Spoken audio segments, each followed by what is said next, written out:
Bize destek olmalarını istiyoruz. Dışarıya ihracat yapabilmemiz için. Bir de esnafımızın iş potansiyeli biraz düşük bu aralar. Ondan da bizim milletvekillerinden, bakanlıktan, yani buradaki kurum işleri olsun. Ondan sonra nasıl diyeyim yani bizim işimizin geneli dışarıya gidiyor. Antep, Urfa kurum işleri falan yapılıyor, dışarıda yapılıyor. Burada bunu yapabilecek kapasitemiz var. Esnaflarımız var.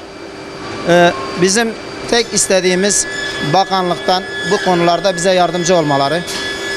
Bir de mümkünse şimdi ekonomik krizden dolayı bütün esnaflarımızın işleri biraz kırık. Yani nasıl diyeyim, çalışmayan, evine ekmek götüremeyen esnaflarımız var. Yani bu konuyla ilgili yardımcı olurlarsa daha çok seviniriz. Sigorta primlerimiz çok yüksek. Yani ben kendim 840 milyon sigorta primi yatırıyorum. Bu çevre illere göre çok büyük bir haksızlık şeyi oluyor. Kazanç oluyor. Urfa elektrik, emin olun bugün 1118 lira yatırdım. Tam bugün yatırdım.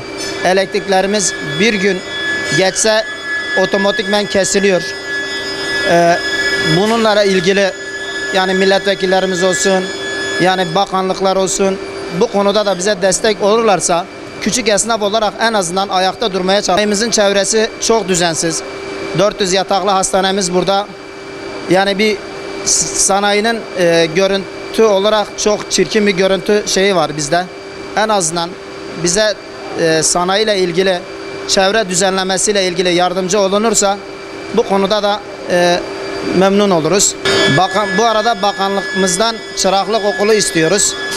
En azından eleman yetişme konusunda şu aralar çok sıkıntılıyız. Eleman bulamıyoruz, çırak bulamıyoruz. Bundan da yardımcı olurlarsa gene seviniriz. Aslında bak bizim başta yani her şekilde sıkıntımız büyük. Yani bir tek buranın yani odamızın çabaları ile olmuyor bu işler. Yani nasıl? Mesela burada ihaleler oluyor. İhaleler, bütün ihalelerimiz dışarı gidiyor. Samsat'ta ihale var. Ta Ankara'dan araya giriyorlar, dışarıya gidiyor. Nasıl oluyor biz bilmiyoruz. Eğer gerçekten bir şeyler yapılacaksa baştan yapılmalı. Hani nerede? Yapalım diyorlar ama yapmıyorlar ki. Kardeşim buranın esnafın durumu ortada. Hani Allah yardım etsin. Vallahi sigortayı yatıran yok. Hani sigorta? Allah göstermesin. Bana bir şey oldu. Ben ne yapacağım? Gelecek yok. Yatıramıyorum ki sigortayı. Primler mi yüksek? Primler yüksek. Ben nereye kadar gideceğim yani? Elektrik, TEDAŞ.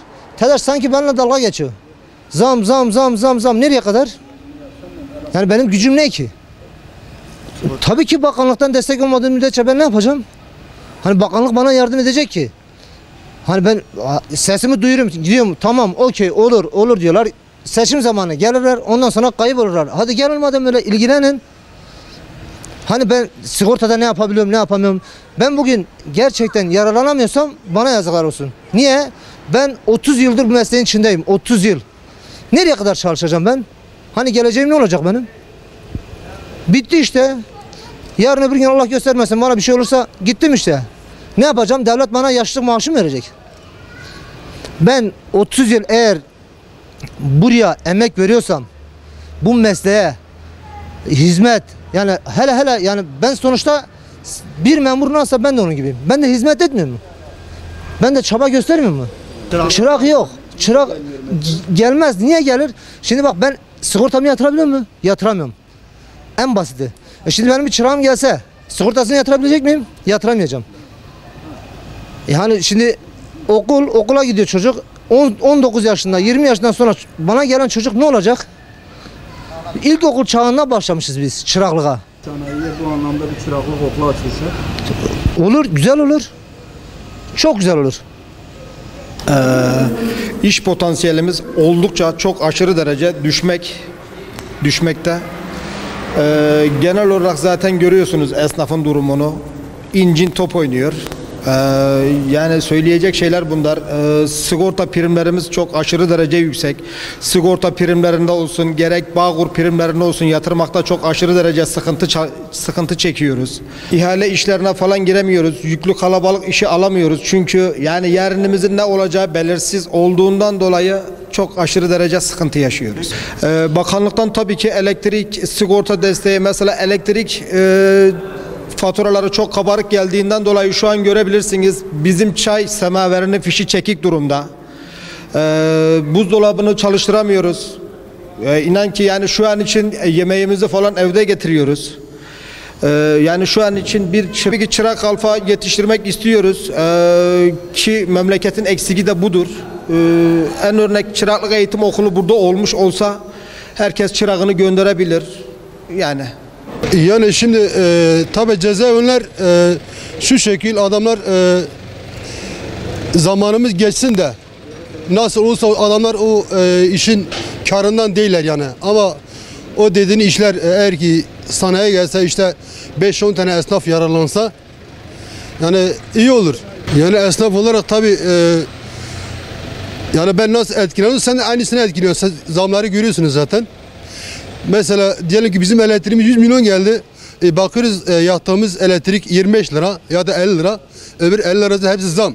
İşte bu kadar bu pay, o şu pay her şey yani vergi olarak biz ödüyoruz yani elektrik kullanmayı. Elimiz kolumuz bağlı yani biz halk olarak ne yapabiliriz?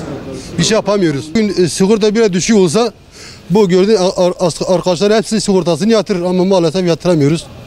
Yani şu anda sanayi dolaşsanız size diyebilirim ki %70 ve %80'i sigortasını yatıramıyor yani bayağı yüksek primle.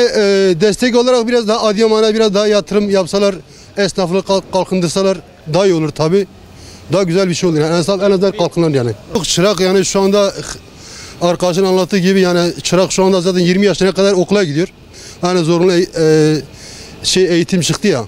20 yaşından sonra dediği gibi gelip burada ne iş, ne öğrenecek yani bir şey öğrenemez yani. Peki bunu ortadan kaldırmak için ne yapmak lazım? Bir okul falan. Yani okul tabi devlet büyüklerimiz bunu görüyor zaten. Yani ne kadar ki biz dile getirsek de onlar biliyor zaten esnafın sorunlarını zaten onlar biliyor. Yani böyle bir çıraklık okulu açıyorsa. Tabi daha güzel olur evet.